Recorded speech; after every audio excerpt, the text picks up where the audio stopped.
Evossi Podcasts, Series 1, Real Lives, Podcast 8, Jim, our friend and English teacher in Barcelona.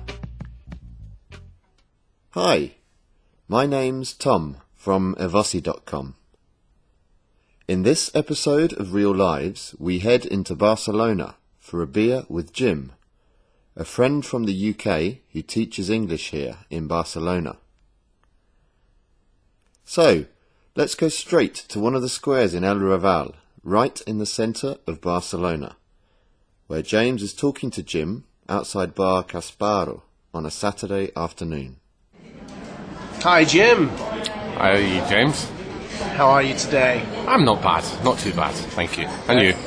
Well, Jim, you ups and downs. Yeah, such is life.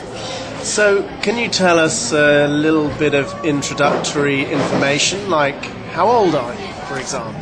I am 33 years old. Really? Yes. You look very young for 33. Yes, thank you very much. What's your secret?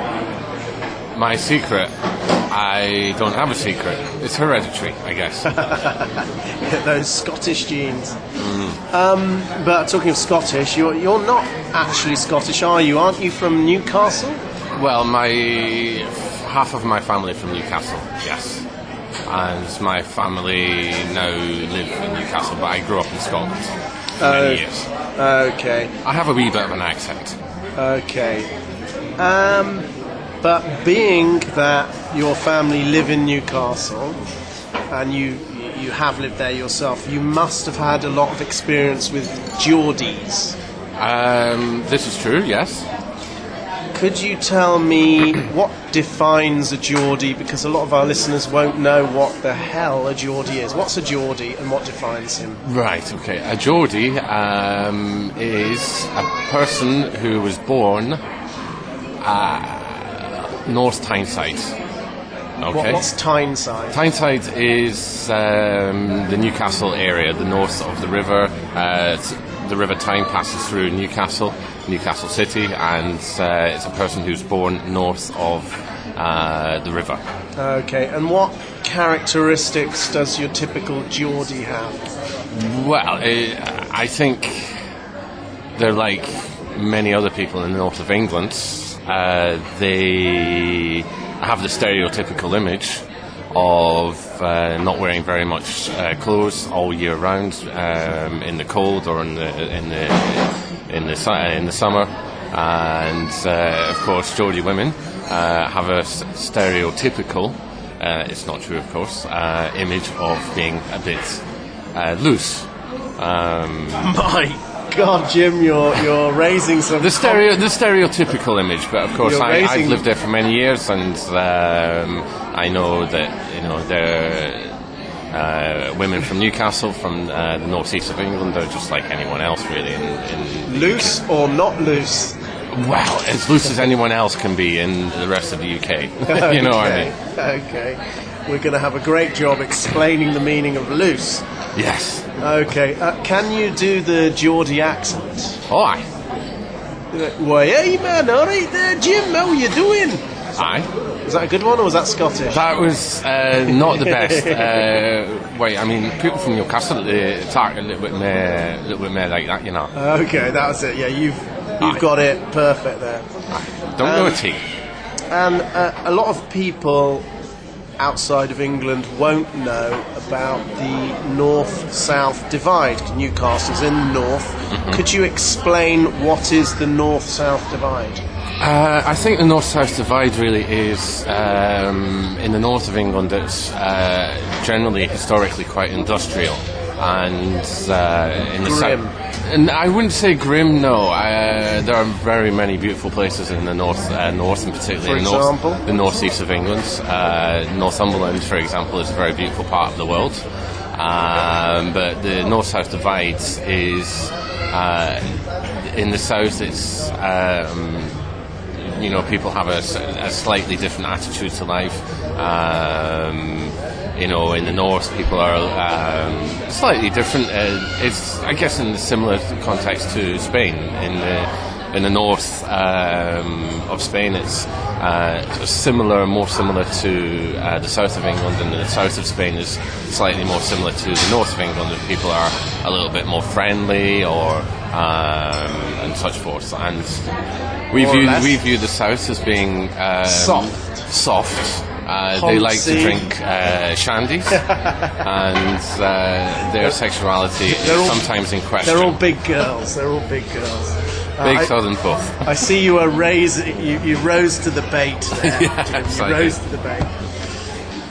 Before we talk about the main subject of this podcast, Spain, I'd like to talk a little bit about South America, because many of us have South American roots.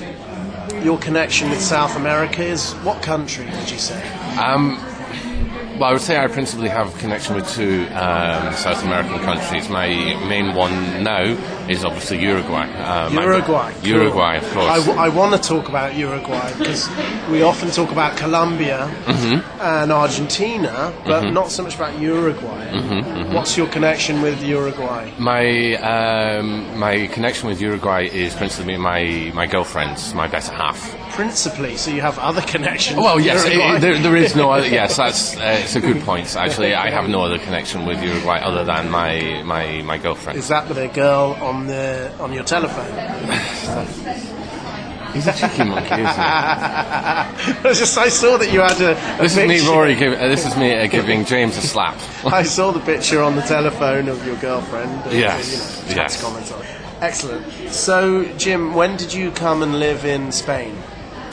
I remember specifically the date. It was the 25th of May, 2005, which was obviously a very important date for one of our friends, Mark, because Liverpool won the Champions League that same day. What, Hooligan?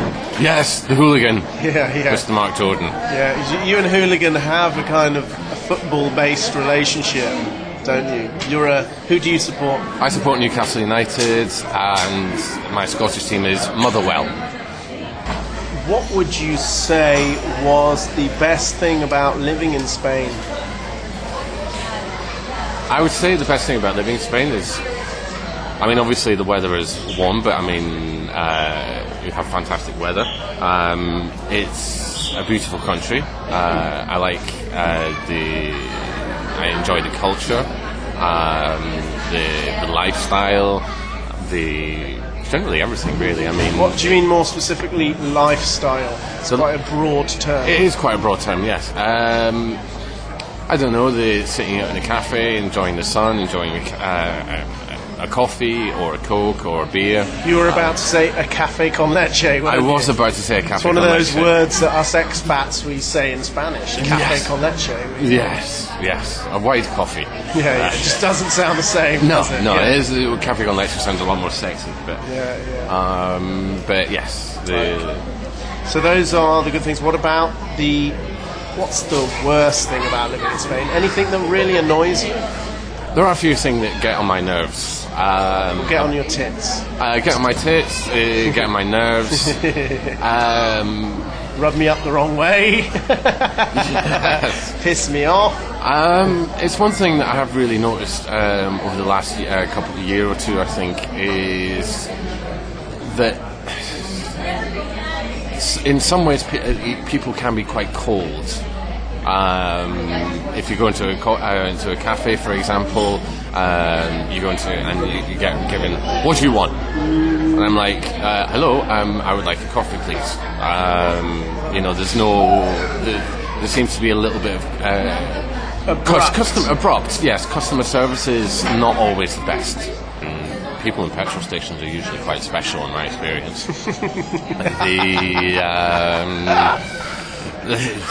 Alan Partridge.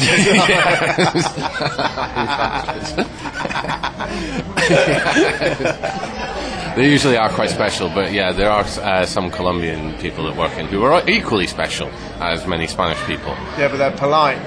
Not really, no. No, Jim, I won't accept anything against Colombian people. They are very polite people. Well, okay. I don't have that much experience with Colombian people other than your good wife. You've had experiences with my wife. Well, I've met... What are you talking about, man? So, we've talked about the good side and the bad side of living in Spain. Now we need your final verdict. What's better, Spain or England? I would say Spain. Good on you. Thanks a lot, Jim. Thank you. See you soon. See you soon. Thanks for joining us, and we hope you enjoyed this Evosi podcast.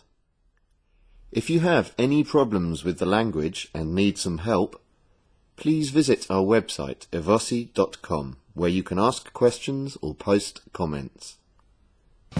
Don't forget, you can also get the workbook for this podcast at evosi.com. The workbook includes a transcript of this conversation in both English and Spanish, grammar exercises, and some key vocabulary and language points. Thanks for joining us. Bye!